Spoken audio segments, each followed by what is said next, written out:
हक भी आप करते रहे, लेकिन क्या ये सब कुछ केंद्र के ऊपर थोप देना ठीक है क्या? कहीं आपसे भी गुंजाइश रह गई है क्या? ये मैं आपसे आगे समझूंगा, क्योंकि अभी तक मैंने ये पॉलिटिकल चर्चा की है। मेरे बाकी मेहमान इंतजार कर रहे हैं, उनके पास भी मैं माफी के साथ अब जाना चाहता हूं। डॉक्टर अंशुमान, डॉक्टर रवि गोडसे और अर्पण दीप जी। सबसे पहले तो डॉक्टर अंशुमान, मैं आपसे ये समझना चाहता हूं, देखिए ये इसको जरा एक एक्सपर्ट के तरीके से मुझको जरा ये समझाइए, इसमें आपको, क्योंकि आप इस देश के नागरिक और वोटर भी हैं, आपको इसमें पॉलिटिक्स दिखाई देती है या असल में दोनों के हिस्से का कोई एक सच है? कोई गलत नहीं कह रहा, लेकिन ये उसके हिस्से का सच है। जरा इसको समझा दीजिए मुझको अंशुमान जी। जी दिनेश जी, बहुत वाजिब सवाल पूछा है। कोरोना यूनाइटेड है, कोरोना एक सेकुलर वायरस है, लेकिन अफसोस बस हिंदुस्तानी डिवाइडेड हैं केंद्र, राज्य, पार्टी और पॉलिटिक्स में। अब लड़ाई चल रही है, वैक्सीनेशन का इंतजार था। 16 जनवरी 2021 को वैक्सीनेशन प्रोग्राम चालू हो गया। एक बड़ी यूनिफॉर्म पॉलिसी थी कि सेंट्रल प्रोक्योर कर रहा था, स्टेट को दे रहा था, हेल्थ केयर वर्कर को लग रहा था, उसके बाद 60+ को लग रहा था। अच्छी पॉलिसी चल रही थी।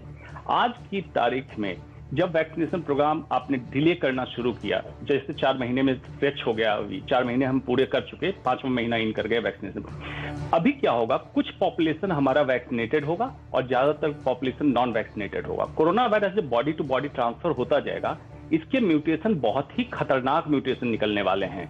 इसका अंदाजा नहीं है इन लोगों को। जहां ही चैलेंज कोरोना वायरस को immune versus non immune body का होता रहेगा, ये म्यूटेशन बहुत गंदा होगा। हो सकता है जब तक ये वैक्सीनेशन लेके आए और पूरे जो हर्ड इम्यूनिटी के लिए एक्सपेक्टेड पॉपुलेशन उसको करें, तब तक वैक्सीन ना कारगर हो जाए। क्यों ये बात मैं कह रहा हूं, इसको टेक्निकली समझने की जरूरत है। आप वैक्सीनेशन प्रोसेस को जितना क्विक, सॉफ्ट एंड फ्लॉलेस उतारते हैं, उतनी ही अच्छी हर्ड इम्यूनिटी बनती है। उसको जितना डिस्टर्ब करते हैं, डिस्टर्बेंस कहां हुई। नहीं तो डॉक्टर अंशुमान, क्या आपके कहने का मतलब मैं ये निकालूं कि इस तरीके से आधा अधूरा पैचेस में लोगों को इम्यून करने से अच्छा है कि उनको वैसे ही रहने दिया जाता? क्या उससे म्यूटेशन के चांसेस कम होते, या सबसे अच्छी स्थिति है कि आप एक साथ रफ्तार से ज्यादा लोगों को दे दें? उससे कम, लेकिन फिर भी डिजायरेबल स्थिति यह है कि जितनों को कर सकें उतनों, मतलब सीधे कि आपके पास कितना है और कितना आप लगा पा रहे हैं, उसमें जो ये बड़ा अंतर दिखाई दे रहा है 3-4 करोड़ का, ये आपके समझ से क्यों हो रहा है? हम बेनियाज बैठे उनकी महफिल में औरों की बंदगी का असर देखते रहे। ये क्या हो रहा है, कोविड पे शो चल रहा है, पॉलिटिक्स 15-20 मिनट बात हो रही है। पॉलिटिक्स इसमें कुछ है ही नहीं। @Dr. Godse Ravi 1 मेरा ट्विटर हैंडल है। अगर आप राजनीति का आरोग्य सुधारना चाहते हो तो आरोग्य में से राजनीति निकाल दीजिए। अभी सिर्फ 2 ही पार्टी है, कोविड की पार्टी और दूसरे कोविड के अगेंस्ट की पार्टी। हम सब लोग कोविड के अगेंस्ट है, साथ में कंधे में कंधा मिला के काम करेंगे। अमेरिका में हम ये गलती कर चुके हैं। अभी मैं कहाँ से शुरू करूँ पता नहीं। सबसे क्विकली डॉक्टर अंशुमान के बारे में उन्होंने जो कहा, mutation, only replicating virus can mutate. तो ये बराबर है कि अगर वायरस रेप्लिकेट हुआ तो म्यूटेट हो जाएगा, लेकिन मेरे ख्याल से ये म्यूटेशन के बारे में अभी बात करना इतनी जिम्मेदारी की बात नहीं है। फाइजर वैक्सीन 2 डोसेज जब बने थे, जब टेस्ट हुए थे, तब ना ब्रिटेन का म्यूटेशन था ना इंडिया का म्यूटेशन था। वैसे तो मैं उसको इंडिया का म्यूटेशन कहता ही नहीं हूँ, मैं उसको कहता हूँ B617 version of the Chinese virus. लेकिन जो ब्रिटिश इंडिया के जो है, उनके अगेंस्ट फाइजर 93% एंड 88% इफेक्टिवली चलती है।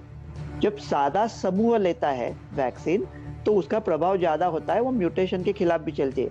अभी हम लोग म्यूटेशन के बारे में बात करते रहेंगे तो लोग और कचरा जाएंगे और वो डर जाएंगे और नहीं लेंगे। म्यूटेशंस के खिलाफ भी वैक्सीन चलती है, चलेगी, चलती रहेगी। म्यूटेशंस की बात छोड़ दो, क्या म्यूटेशन लखा रखा है। आप लोग मुझे 5 लैब्स का नाम बोल सकते हो? अभी आपके जो सारे दर्शक हो, 5 लैब्स का नाम बता दो जहां म्यूटेशन का टेस्टिंग होता है। कहां म्यूटेशन का टेस्टिंग कर पाते हैं हम लोग? और क्विकली ये बात कहूंगा कि फाइजर जो मॉडर्ना वैक्सीन है, मैं बार विदेशी वैक्सीन की इसलिए बात करता हूँ, बहुत इफेक्टिव है। ब्रिजिंग स्टडी की जरूरत नहीं, 2 साल का बच्चा समझ सकता है। कोई अभी सोशल मीडिया पे, क्विकली कहता हूँ, सोशल मीडिया पे पोस्ट डालते हैं कि क्या आप लोग फाइजर के एजेंट हो। ये किस तरह की वाहियात, बेहुदा, उटपटांग और शर्मनाक बात है। सिर्फ सोशल मीडिया पोस्ट को एक IQ टेस्ट लेना चाहिए कि 50 के नीचे IQ है तो पोस्ट ना करो। पूरी दुनिया मर रही है फाइजर के डोज लेने के लिए। क्या उनको एजेंट क्या बेचेंगे, क्या उनको कमीशन देंगे? कुछ भी जो जहन में आया कह दिया, उसमें कोई फिल्टर ही नहीं, ब्रेन और टंग के बीच में कोई गियर ही नहीं पड़ता। देखो, ब्रिजिंग स्टडीज के लिए सब अड़ा हुआ है। अभी केंद्र या स्टेट में लफड़ा नहीं करेंगे। हम सब लोग भारतीय साथ में अमेरिका में ये गलती कर चुके हैं। ब्रिजिंग स्टडी की कोई जरूरत नहीं है। एक बात में, बाकी तो मैं समझता हूं सब्जेक्टिव है, लेकिन एक बात आपने बहुत इंपॉर्टेंट कही, वो ये कही कि अभी सिर्फ 2 पार्टीज हैं, एक कोरोना वायरस और दूसरे उसका शिकार होने वाले लोग। अब जरा मैं इसको लेकर मैं अर्शदीप जी के पास जाना चाहता हूं। अर्पणदीप जी, माफ कीजिए, अर्पणदीप जी एक बात ये समझाइए। देखिए, म्यूटेशन को लेकर 2 नजरिए हमारे सामने आए। एक तो ये कि जहां पर अभी बेसिक समझ के लिए बहुत सारे लोग स्ट्रगल कर रहे हो, वहां अगर हम म्यूटेशन की बात कर देंगे तो कहीं ऐसा ना हो कि एप्रीहेंसिव हो जाए टीके को लेकर। दूसरी बात यह है जो उस टारगेट ऑडियंस के लिए है जो अभी पॉलिसी मेकिंग की पोजीशन में है, उनको यह बताने के लिए कि अगर आपने जल्दी से जल्दी ये नहीं किया तो बहुत ज्यादा म्यूटेट हो जाएगा वायरस, और ऐसा भी हो सकता है कि जो आपने अभी इम्यूनिटी बनाई है उसको भी वो बाईपास करने लगे। आपको इन दोनों में से कौन सी बात ज्यादा सब्सटेंशियल लगती है?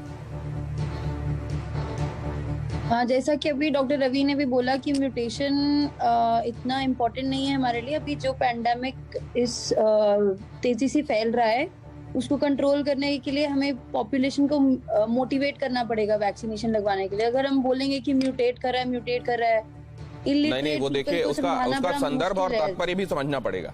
उन्होंने जो बात कही है वो ये कही है कि अगर हमारे पास डोसेज की अवेलेबिलिटी नहीं हो, स्पीडली हमने ये काम नहीं किया, तो कहीं ऐसा ना हो कि वायरस को इतना म्यूटेट होने का मौका मिल जाए, इम्यून और नॉन इम्यून लोगों के बीच में एक घूमता हुआ इतना म्यूटेट ना हो जाए कि आने वाले दिनों में इसको संभाल ना पाए। क्या ये चांसेस बनते हैं? एज अ माइक्रोबायोलॉजिस्ट आप क्या समझ रखती हैं?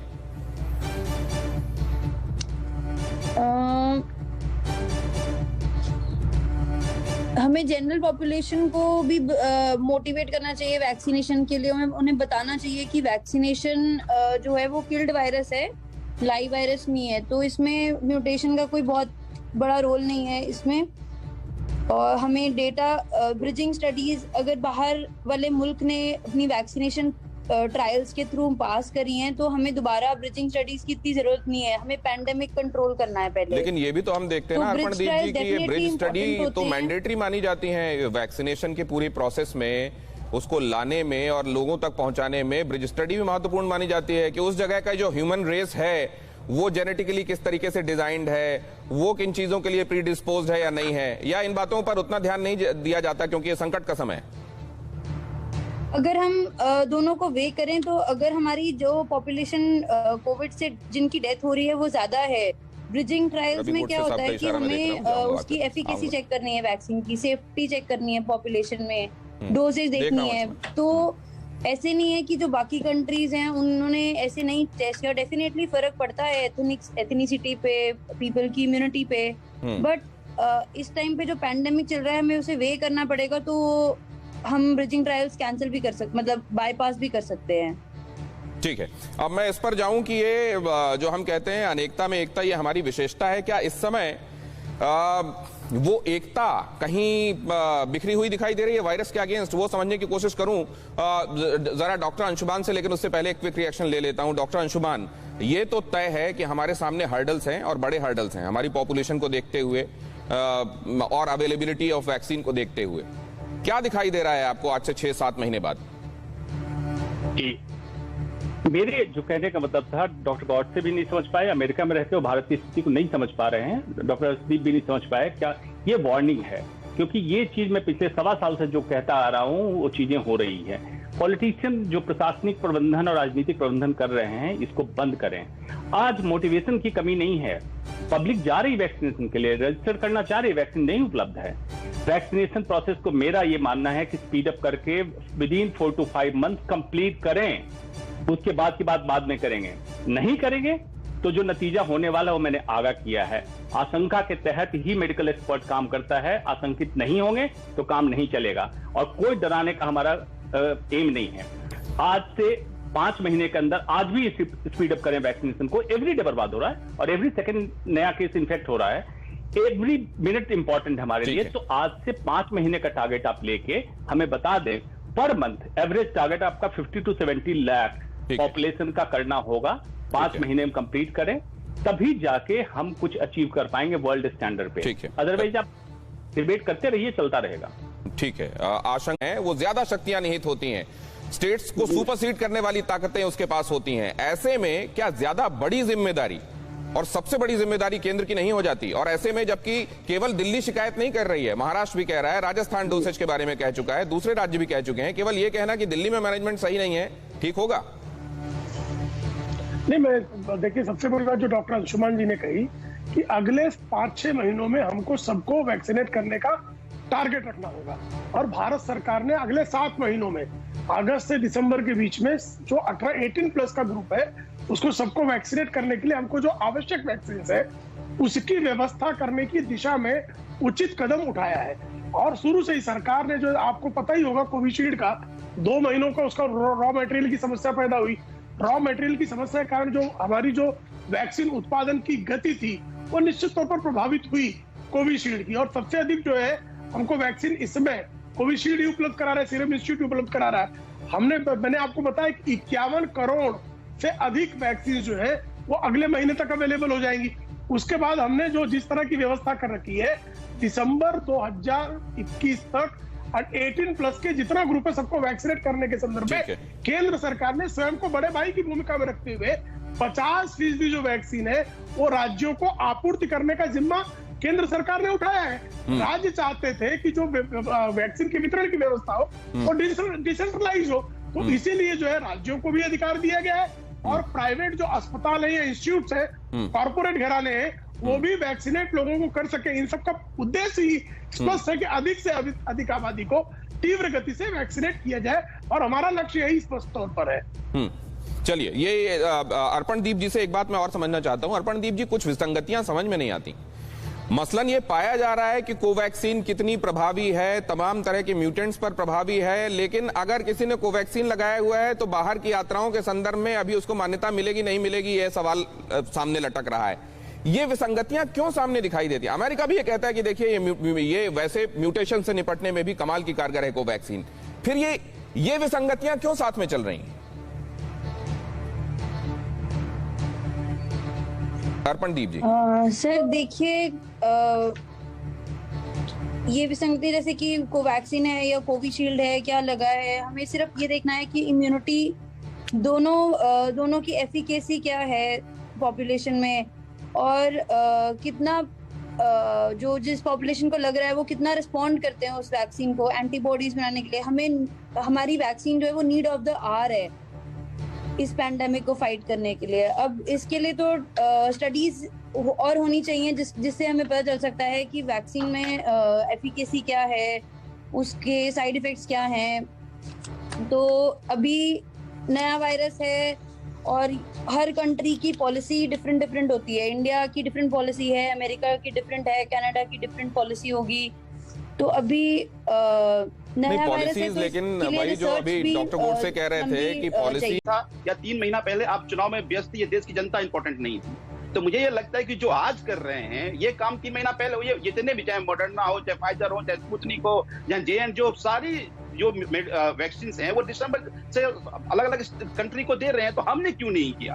तो इसका मतलब है कि आपके लिए या तो कोरोना इंपॉर्टेंट नहीं था, या आप चुनाव में व्यस्त थे, या आपके पास कोई ठोस मुद्दा नहीं था, या ठोस पॉलिसी आपकी नहीं थी। आज उसका शिकार हम सब लोग हो रहे हैं। डॉक्टर अंशुमान, आपके पास मैं आना चाहता हूं। डॉक्टर रवि गोडसे, टाइम बहुत कम है, वरना मैं आपको डॉक्टर अंशुमान अगर आप जल्दी से अपनी बात कहेंगे तो डॉक्टर रवि गोडसे को भी अकोमोडेट करने की कोशिश करूंगा। मैं ये समझना चाहता हूं कि कौन सी वो नजीर है जिसको सामने रखते हुए आप कहेंगे कि वैसा काम करने की जरूरत है इस समय हिंदुस्तान को?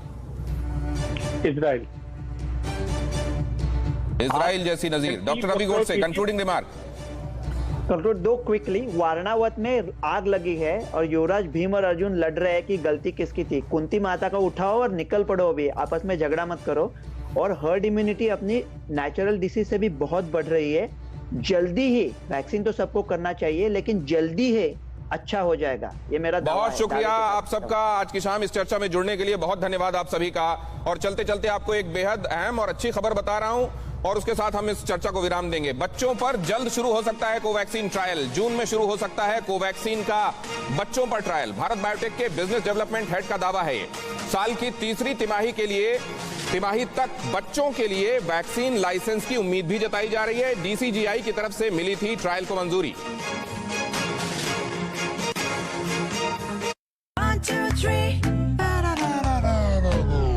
क्या हुआ? Heavy flow. तेरा पैड 3 सेकंड में अब्सॉर्ब नहीं करता। नया परी heavy flow champion. Heavy flu को अब्सॉर्ब करता है सिर्फ 3 सेकंड में। 1, 2, 3 आई एम वेटनेस फ्री। सवाल छोटा है